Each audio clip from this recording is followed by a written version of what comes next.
हरियाणा विद्यालय शिक्षा विभाग द्वारा एजुसेट प्रायोजित कार्यक्रम में आपका स्वागत है। आज का पाठ है कक्षा 7वीं की पाठ्य पुस्तक वसंत भाग 2 में संकलित कहानी मिठाई वाला। रचनाकार भगवती प्रसाद वाजपेयी। तो चलिए आनंद लेते हैं कहानी का।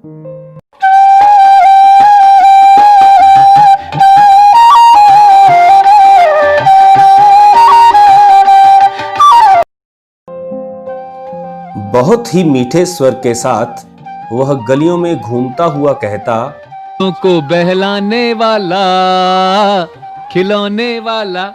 इस अधूरे वाक्य को वह ऐसे विचित्र किंतु मादक मधुर ढंग से गाकर कहता कि सुनने वाला एक बार अस्थिर हो उठते। उसके स्नेहाभिषिक्त कंठ से फूटा हुआ गान सुनकर निकट के मकानों में हलचल मच जाती। छोटे छोटे बच्चों को अपने गोद में लिए युवतियां चिकों को उठाकर छज्जों पर नीचे झांकने लगती। गलियों और उनके अंतर्व्यापी छोटे छोटे उद्यानों में खेलते और इठलाते हुए बच्चों का झुंड उसे घेर लेता और तब वह खिलौने वाला वहीं बैठकर खिलौने की पेटी खोल देता। बच्चे खिलौने देखकर पुलकित हो उठते। वे पैसे लाकर खिलौने का मोल भाव करने लगते। पूछते, इचका दाम क्या है? ऑल इचका, ऑल इचका। खिलौने वाला बच्चों को देखता और उनकी नन्ही नन्ही उंगलियों से पैसे लेता और बच्चों की इच्छा अनुसार उन्हें खिलौने दे देता। खिलौने लेकर फिर बच्चे उछलने कूदने लगते और तब फिर खिलौने वाला उसी प्रकार गाता हुआ कहता, को बहलाने वाला, खिलौने वाला। सागर की हिलोरों की भांति उसका यह मादक गान गली भर के मकानों में इस ओर से उस ओर तक लहराता हुआ पहुंचता और खिलौने वाला आगे बढ़ जाता। राय विजय बहादुर के बच्चे भी एक दिन खिलौने लेकर घर आए। वे 2 बच्चे थे, चुन्नू और मुन्नू। चुन्नू जब खिलौने ले आया तो बोला, मेला घोला कैसा सुंदर है। मुन्नू बोला, और देखो मेरा कैसा सुंदर है। दोनों अपने हाथी घोड़े लेकर घर भर में उछलने लगे। इन बच्चों की मां रोहिणी कुछ देर तक खड़े खड़े उनका खेल निरखती रही। अंत में दोनों बच्चों को बुलाकर उसने पूछा, अरे ओ चुन्नू मुन्नू, ये खिलौने तुमने कितने में लिए हैं? मुन्नू बोला, 2 पैसे में, खिलौने वाला दे गया है। रोहिणी सोचने लगी, इतने सस्ते कैसे दे गया है? कैसे दे गया है यह तो वही जाने, लेकिन दे तो गया ही है, इतना तो निश्चय है। एक जरा सी बात ठहरी, रोहिणी अपने काम में लग गई। फिर कभी उसे इस विचार करने की आवश्यकता ही भला क्यों पड़ती। 6 महीने बाद नगर भर में 2-4 दिनों से एक मुरली वाले के आने का समाचार फैल गया। लोग कहने लगे, भाई वाह, मुरली बजाने में वह एक ही उस्ताद है।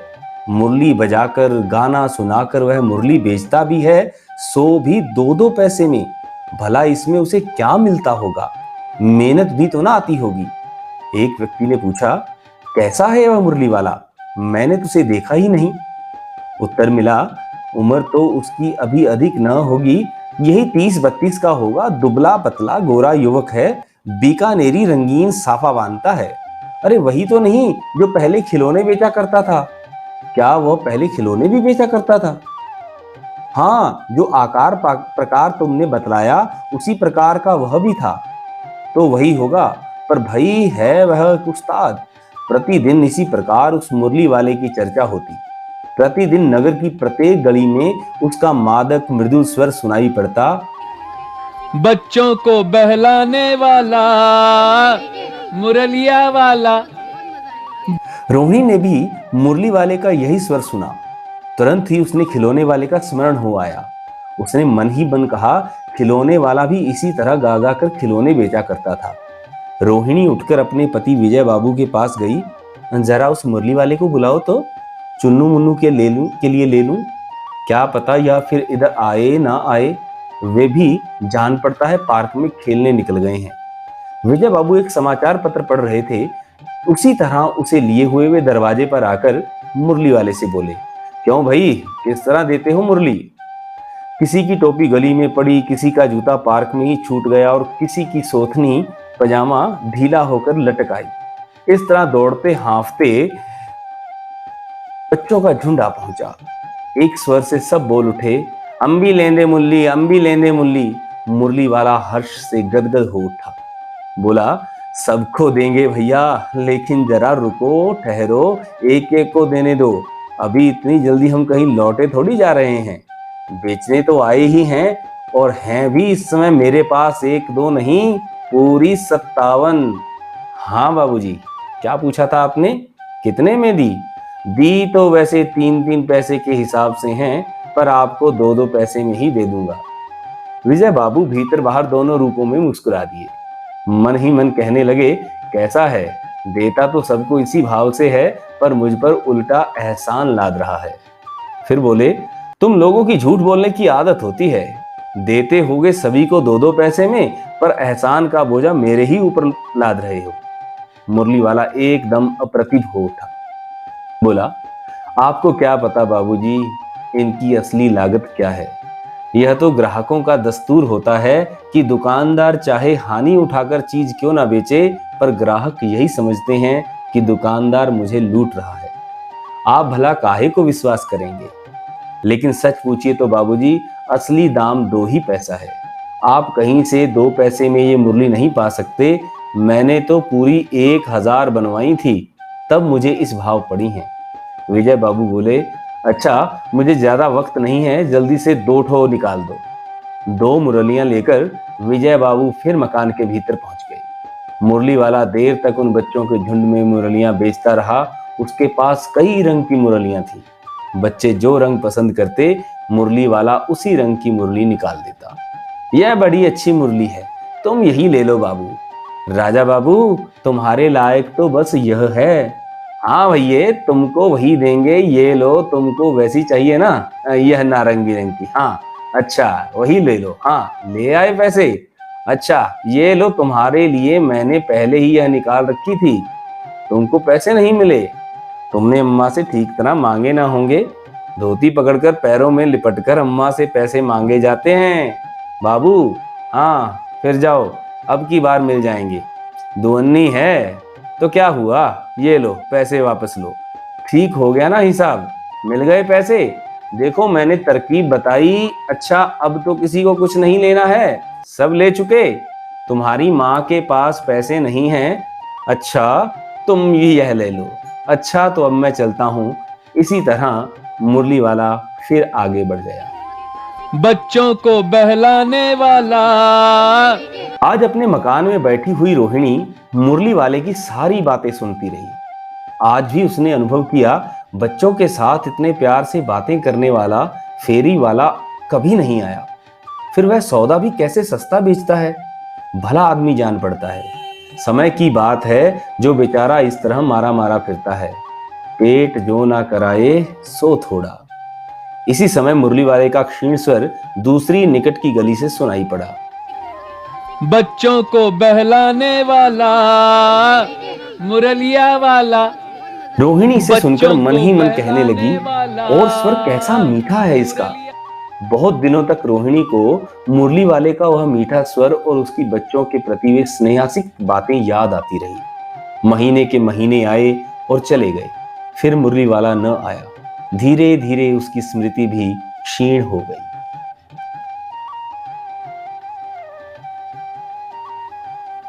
8 मास बाद सर्दी के दिन थे। रोहिणी स्नान करके मकान की छत पर चढ़कर आजानुलंबित केश राशि सुखा रही थी। इस समय नीचे की गली में सुनाई पड़ा, बच्चों को बहलाने वाला, मिठाई वाला। मिठाई वाले का स्वर उसके लिए परिचित था। झट से रोहिणी नीचे उतर आई। उस समय उसके पति मकान में नहीं थे। हाँ, उनकी वृद्धा दादी थी। रोहिणी उनके निकट आकर बोली, दादी, चुन्नू मुन्नू के लिए मिठाई लेनी है, जरा कमरे में चलकर ठहराओ। मैं उधर कैसे आऊं, कोई आता ना हो। जरा हटकर मैं भी चिक की ओर बैठी ही रहूंगी। दादी उठकर कमरे में आकर बोली, ए मिठाई वाले, इधर आना। मिठाई वाला निकट आ गया और बोला, कितनी मिठाई दूं माँ? ये नए तरह की मिठाइयाँ हैं, रंग बिरंगी, कुछ खट्टी, कुछ मीठी, जायकेदार। बड़ी देर तक मुंह में टिकती हैं, जल्दी घुलती भी नहीं। बच्चे बड़े चाव से चूसते हैं। इन गुणों के सिवा ये खांसी भी दूर करती हैं। कितनी दूं? चपटी गोल पहलदार गोलियां हैं, पैसे की 16 देता हूं। दादी माँ बोली, 16 तो बहुत कम होती हैं, भला 25 तो देते। मिठाई वाला, नहीं दादी, अधिक नहीं दे सकता, इतना भी देता हूं, यह अब मैं तुम्हें क्या, खैर मैं अधिक न दे सकूंगा। रोहिणी दादी के पास ही थी और बोली, दादी फिर भी काफी सस्ता दे रहा है, 4 पैसे की ले लो, यह पैसे रहे। मिठाई वाला मिठाइयां गिनने लगा। तो 4 की दे दो। अच्छा 25 नहीं सही 20 ही दो। अरे हाँ, मैं बूढ़ी हुई, मोल भाव अब मुझे ज्यादा करना नहीं आता। कहते हुए दादी के पोपले मुंह से जरा मुस्कुराहट फूट पड़ी। रोहिणी ने दादी से कहा, दादी इससे पूछो तुम इस शहर में और कभी भी आए थे या पहली बार आए हो? यहाँ के निवासी तो तुम हो नहीं। दादी ने इस कथन को दोहराने की चेष्टा की ही थी कि मिठाई वाले ने उत्तर दिया, पहली बार नहीं, और भी कई बार आ चुका हूं। रोहिणी चिक की आड़ से ही बोली, पहले यही मिठाई बेचते हुए आए थे या कोई और चीज लेकर? मिठाई वाला हर्ष, संशय और विस्मयादि भावों में डूबकर बोला, इससे पहले मुरली लेकर आया था और उससे पहले खिलौने लेकर। रोहिणी का अनुमान ठीक निकला। अब तो वह उससे और भी कुछ बातें पूछने के लिए अस्थिर हो उठी। वह बोली, इन व्यवसायों में भला तुम्हें क्या मिलता होगा? वह बोला, मिलता भला क्या है, यही खाने भर को मिल जाता है, कभी नहीं भी मिलता, पर हाँ संतोष, धीरज और कभी कभी असीम सुख जरूर मिलता है, और यही मैं चाहता भी हूं। सो कैसे, वह भी बताओ। अब व्यर्थ उन बातों की क्यों चर्चा करूं, उन्हें आप जाने ही दें, उन बातों को सुनकर आपको दुख ही होगा।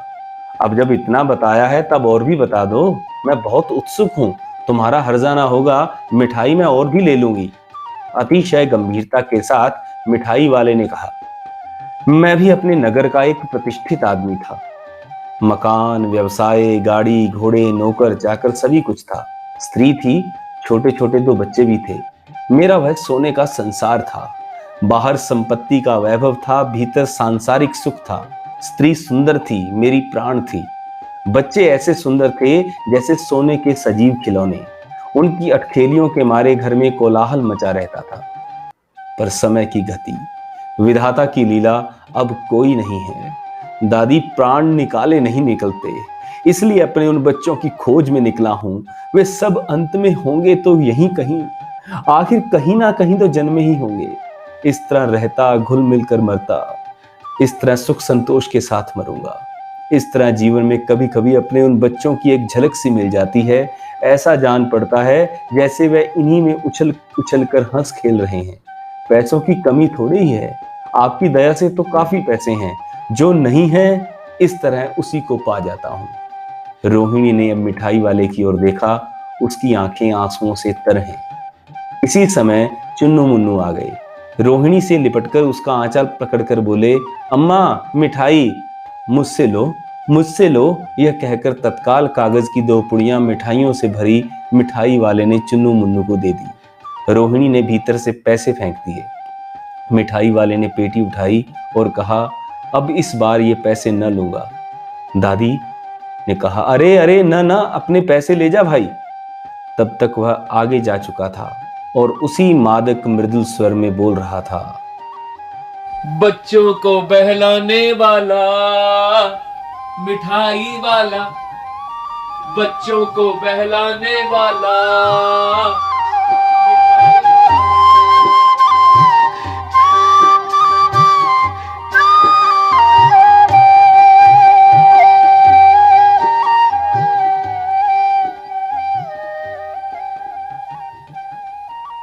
तो प्यारे बच्चों, ये थी कहानी मिठाई वाला, जिसके कहानीकार हैं भगवती प्रसाद वाजपेयी। तो अब हम बात करेंगे इस कहानी से जुड़े हुए प्रश्न उत्तर की। तो सबसे पहला प्रश्न है, मिठाई वाला अलग अलग चीजें क्यों बेचता था और वह महीनों के बाद क्यों आता था? मिठाई वाला अलग अलग चीजें इसलिए बेचता था क्योंकि वह बच्चों का सानिध्य प्राप्त करना चाहता था। उसके बच्चों एवं पत्नी की मृत्यु असमय हो गई थी। वह अपने बच्चों की झलक इन गली के बच्चों में देखता था, इसलिए वह बच्चों की रुचि की चीजें बेचा करता था। वह बदल बदल कर बच्चों की चीजें लाया करता था, इसलिए उसके आते ही बच्चे भी उसे घेर लिया करते थे। वह बच्चों की फरमाइशें पूरी किया करता। वह कई महीनों के बाद आता था, क्योंकि उसे पैसों का कोई लालच नहीं था। इसके अलावा वह इन चीजों को तैयार करवाता था तथा बच्चों की उत्सुकता को बनाए रखना चाहता था। दूसरा प्रश्न, मिठाई वाले में वे कौन से गुण थे जिनकी वजह से बच्चे तो बच्चे, बड़े भी उसकी ओर खींचे चले आते थे? मिठाई वाले का मधुर स्वर, उसकी मधुर आवाज में गा गाकर अपनी चीजों की विशेषताएं बताना, बच्चों की मनपसंद चीजें लाना, कम दामों में बेचना, बच्चों से अपनत्व दर्शाना आदि ऐसी विशेषताएं थी कि बच्चे तो बच्चे, बड़े भी उसकी ओर खींचे चले आते थे। अगला प्रश्न, विजय बाबू एक ग्राहक थे और मुरली वाला एक विक्रेता। दोनों अपने अपने पक्ष के समर्थन में क्या क्या तर्क पेश करते हैं? विजय बाबू एक ग्राहक हैं, जबकि मुरली वाला एक विक्रेता। दोनों ने मोल भाव के लिए अपने अपने तर्क दिए। विजय बाबू ने अपने पक्ष में यह तर्क प्रस्तुत करते हुए कहा कि फेरी वाले की झूठ बोलने की आदत होती है। देते हैं सभी को 2-2 पैसे में, पर एहसान का बोझ मेरे ऊपर लाद रहे हो। इसके विपरीत मुरली वाले ने अपना तर्क प्रस्तुत करते हुए कहा, ग्राहक को वस्तुओं की लागत का पता नहीं होता। उनका दस्तूर होता है कि दुकानदार चाहे हानि उठाकर वस्तु क्यों ना बेचे, पर ग्राहक यही समझते हैं कि दुकानदार उन्हें लूट रहा है। प्रश्न संख्या 4, खिलौने वाले के आने पर बच्चों की क्या क्या प्रतिक्रियाएं होती थी? खिलौने वाले के आने पर बच्चे खुश हो जाते थे। बच्चे अति उत्साहित हो जाते थे। उन्हें खेल कूद भूलकर अपने सामान, जूते, चप्पल आदि का ध्यान नहीं रहता था। वे अपने अपने घर से पैसे लाकर खिलौने का मोल भाव करने लग जाते थे। खिलौने वाला उनका मनचाहा खिलौना दे देता था और बच्चे उन्हें लेकर काफी खुश हो जाते थे और अपने घरों की ओर लौट जाते थे। अगला प्रश्न, रोहिणी को मुरली वाले के स्वर से खिलौने वाले का स्मरण क्यों हो आया?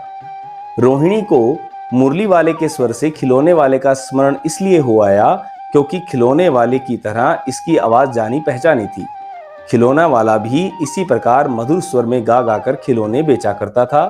मुरली वाला ठीक उसी तरह से मीठे स्वर में गाकर मुरलियां बेचा करता था। प्रश्न संख्या 6, किसकी बात सुनकर मिठाई वाला भावुक हो गया था? उसने इन व्यवसायों को अपनाने का क्या कारण बताया? रोहिणी की बात सुनकर मिठाई वाला भावुक हो गया था। इस पर उसने भावुक हो बताया, मैं भी अपने नगर का प्रतिष्ठित व्यापारी था। मकान, व्यवसाय, गाड़ी, घोड़े, नौकर चाकर सभी कुछ था। स्त्री थी, छोटे छोटे 2 बच्चे भी थे। मेरा वह सोने का संसार था। उसके पास सुख के सभी साधन थे। स्त्री और छोटे बच्चे भी थे। ईश्वर की लीला सभी को ले ली। उसने इन व्यवसायों को अपनाने के लिए निम्नलिखित कारण बताए। मैं इस व्यवसायों के माध्यम से अपने खोए बच्चों को खोजने निकला हूँ। इन हंसते, कूदते, उछलते तथा इठलाते बच्चों में अपने बच्चों की झलक देखता हूँ।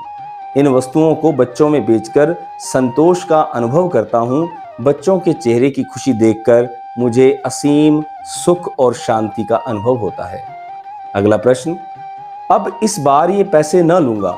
कहानी के अंत में मिठाई वाले ने ऐसा क्यों कहा? मिठाई वाले के जीवन का रहस्य कोई नहीं जानता था, लेकिन जब उसने अपने जीवन की सारी गाथा दादी और रोहिणी को बताई, उसी समय रोहिणी के छोटे छोटे बच्चे चुन्नू मुन्नू आकर मिठाई मांगने लगते हैं। वह दोनों को मिठाई से भरी एक एक पुड़िया देता है। रोहिणी पैसा दे देती है तो उसका यह कहना, अब इस बार ये पैसे न लूंगा, इस बात को दर्शाता है कि उसका मन भर आया था और ये बच्चे उसे अपने बच्चे ही लगे थे। प्रश्न संख्या 8, इस कहानी में रोहिणी चिक के पीछे से बात करती है। क्या आज भी औरतें चिक के पीछे से बात करती हैं? यदि करती हैं तो क्यों? आपकी राय में क्या यह सही है? स्वतंत्रता प्राप्ति के पश्चात संविधान ने स्त्री और पुरुष को समान अधिकार दिए और आज शिक्षा के प्रसार व आधुनिकीकरण से समाज में बदलाव आया है। आज स्त्रियां पुरुषों से किसी भी क्षेत्र में पीछे नहीं हैं, लेकिन भारत के कुछ पिछड़े गांव व स्थान ऐसे भी हैं जहां स्त्रियों को आज भी पर्दे में रहना पड़ता है। ऐसे में वे चिक के पीछे से बात करने को मजबूर होती हैं। हमारी राय में यह पूर्णतः गलत है, क्योंकि स्त्री पुरुष दोनों समाज के आधार हैं। दोनों को समान दर्जा मिलना चाहिए। अब बात करेंगे भाषा की बात की। पहला प्रश्न है, मिठाई वाला बोलने वाली गुड़िया ऊपर वाला का प्रयोग है। अब बताइए कि वाला से पहले आने वाले शब्द संज्ञा, सर्वनाम, विशेषण आदि में से क्या है। और दूसरा प्रश्न है, ऊपर लिखे वाक्यांशों में उनका क्या प्रयोग है। तो पहला प्रश्न है, मिठाई वाला शब्द संज्ञा तथा बोलना क्रिया है। मिठाई वाला शब्द विशेषण है, जबकि बोलने वाली गुड़िया से गुड़िया संज्ञा है, जो बोलने वाले शब्द की विशेषता प्रकट करने के कारण उसका विशेषण है, जो गुड़िया की विशेषता बता रहा है। दूसरा प्रश्न है, अच्छा मुझे ज्यादा वक्त नहीं, जल्दी से 2 ठो निकाल दो। उपर्युक्त वाक्य में ठो के प्रयोग की ओर ध्यान दीजिए। पूर्वी उत्तर प्रदेश और बिहार की भाषाओं में इस शब्द का प्रयोग संख्यावाची शब्द के साथ होता है। जैसे भोजपुरी में 1 ठो लड़का, 4 ठो आलू, 3 ठो बटुली। ऐसे शब्दों का प्रयोग भारत में कई अन्य भाषाओं और बोलियों में भी होता है। कक्षा में पता कीजिए कि किस किस प्रकार की भाषा बोली में ऐसा प्रयोग होता है और इसकी सामूहिक चर्चा भी कीजिए। और इसके लिए आप स्वयं बात करेंगे और इसमें अपने अध्यापक की सहायता भी लेंगे। इसके बाद अगला प्रश्न है, वे भी जान पड़ता है पार्क में खेलने निकल गए हैं। क्यों भाई, किस तरह देते हो मुरली? दादी चुन्नू मुन्नू के लिए मिठाई लेनी है, जरा कमरे में चलकर ठहराओ।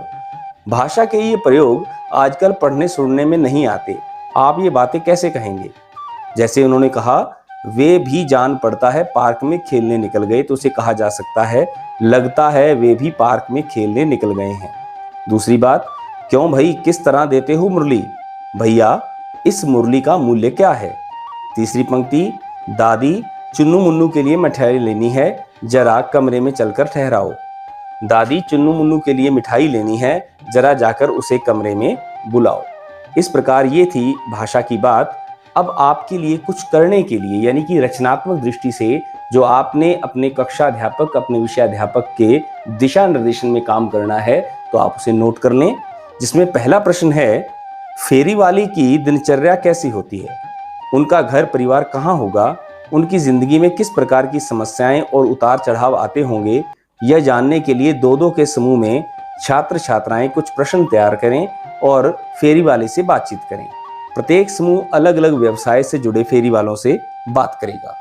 दूसरा प्रश्न, इस कहानी को पढ़कर क्या आपको यह अनुभूति हुई कि दूसरों को प्यार और खुशी देने से अपने मन का दुख कम हो जाता है? समूह में बातचीत कीजिए। तीसरा प्रश्न, अपनी कल्पना की मदद से मिठाई वाले का चित्र शब्दों के माध्यम से बनाइए।